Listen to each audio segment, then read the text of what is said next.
Ask मुफ्ती Tariq Masood. Doctor Farhan कंबोली ये भी India से पूछते हैं, अगर मैं ऑपरेशन थिएटर्स में ऑपरेशन कर रहा हूं और इस हालत में मेरी असर या मगरिब की नमाज कज़ा हो जाए तो क्या मैं गुनहगार हूँगा? ऑपरेशन के दौरान नमाज पढ़ने का टाइम नहीं मिलता तो हम डॉक्टर्स क्या करें? नमाज कज़ा करना इस्लाम में शिर्क के बाद सबसे बड़ा गुनाह है, खूब समझ लें। तो हत्तल इम्कान आपने नमाज को बचाना है कज़ा होने से।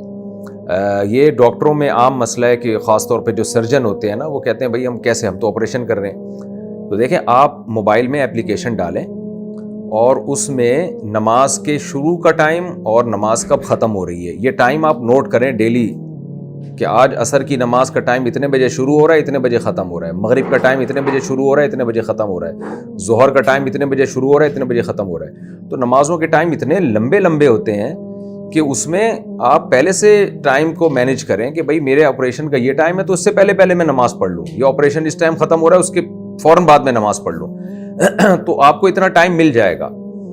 और उसमें जो है ये जो असर की नमाज है ना, असर की नमाज, इसमें आप ये शाफ़ी वक्त में भी पढ़ सकते हैं। यानी अगर आपको ये है कि भाई ऑपरेशन के दौरान नमाज ज़ाया होने का ख़तरा है तो मिसले अव्वल पे पढ़ लें। मिसले अव्वल का मतलब क्या है कि हर चीज़ का साया जब उतना होता है जितनी वो चीज़ है, और ज़वाल का साया निकाल के, इसकी डिटेल में जाए बगैर ना आप यूँ कर लें कि एप्लीकेशन डाउनलोड करें, उसमें टाइम लिखा होता है कि असर हनफी है या असर शाफ़ी है। तो इमाम शाफ़ी के नज़दीक जो असर का टाइम जल्दी शुरू हो जाता है और सूरज के गुरूब होने से थोड़ी देर पहले तक रहता है, तो उनके असर का टाइम बहुत लंबा है। तो खुद अहनाफ में उस पर भी फतवा दिया गया है, तो वो यानी फ़िक़्ह हनफी के ख़िलाफ़ भी नहीं है। तो हदीसों में दोनों तरह मिलता है। तो इसलिए उस नमाज क़ज़ा होने से बेहतर है कि उस टाइम पे आप नमाज पढ़ लें, यानी जब हर चीज़ का साया एक मिसल हो जाए। तो असर जो शाफ़ी है ना, वो टाइम के मुताबिक आप असर पढ़ेंगे तो बहुत लंबा टाइम मिल जाएगा आपको। एक बात ये हो गई। दूसरी बात ये कि ऐसी मजबूरी में आप दो नमाजें इकट्ठी भी कर सकते हैं, इस तौर पर कि आपने एप्लीकेशन में देखा भाई ज़ोहर का टाइम ख़त्म हो रहा है शाफ़ी टाइम के मुताबिक 3:30 बजे, और 3:30 बजे दूसरा असर का टाइम शुरू हो रहा है। तो आपने क्या किया, वुज़ू किया, आपने ज़ोहर की नमाज 3:30 बजे से 5 मिनट पहले पढ़ी और सलाम फिरने के बाद 1-8 मिनट इंतज़ार किया और असर की नमाज की नीयत बांध ली आपने, ताकि दो नमाजें आपकी इकट्ठी हो जाएं, क्योंकि आपने ऑपरेशन करना है, ज़ाहिर है वो भी ज़रूरी है। इसी तरह मगरिब इशा में भी कर सकते हैं आप। तो मगरिब में आपने ये किया कि भी मगरिब की नमाज को डिले किया, जब देखा कि भाई इशा का टाइम शुरू होने वाला है तो मगरिब और इशा इकट्ठी पढ़ ली आपने। इकट्ठी का मतलब मगरिब के टाइम पे, और इधर सलाम फेरा आपने, इशा का टाइम भी शुरू हो गया तो फ़ौरन आपने इशा पढ़ ली तो ऐसी मजबूरी में, सफ़र हो या हज़र हो, बारिश हो या बारिश ना हो, और बीमारी हो या ना हो, तो मजबूरी में इस तरह से नमाजें इकट्ठी भी की जा सकती हैं। तो आपने नमाज को क़ज़ा नहीं होने देना किसी भी सूरत में, और पहले से टाइम टेबल बना के रखेंगे ना इस तरीके से, तो इंशाअल्लाह नमाजें अपने टाइम पर हो जाएंगी और क़ज़ा होने की नौबत नहीं आएगी।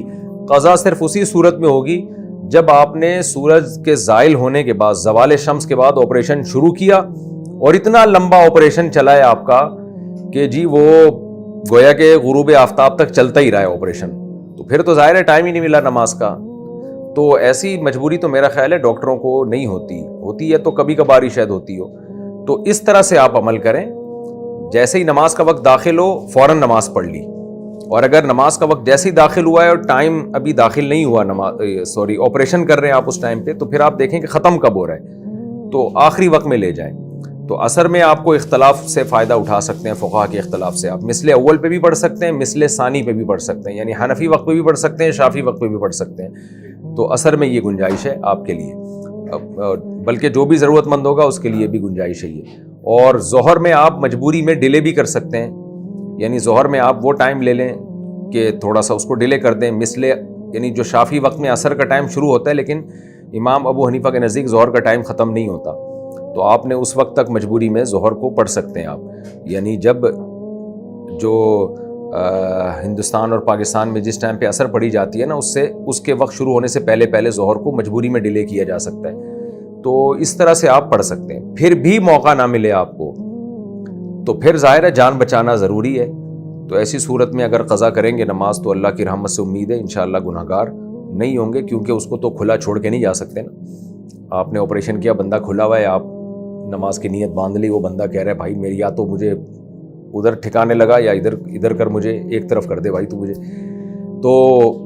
تو جان بچانے کے لیے تو پھر جائز ہے آپ کے لیے نماز ایسی مجبوری میں چھوڑنا، لیکن وہ آخری درجہ ہے. حتی الامکان پوری کوشش کرنی ہے ٹائم ٹیبل بنا کے.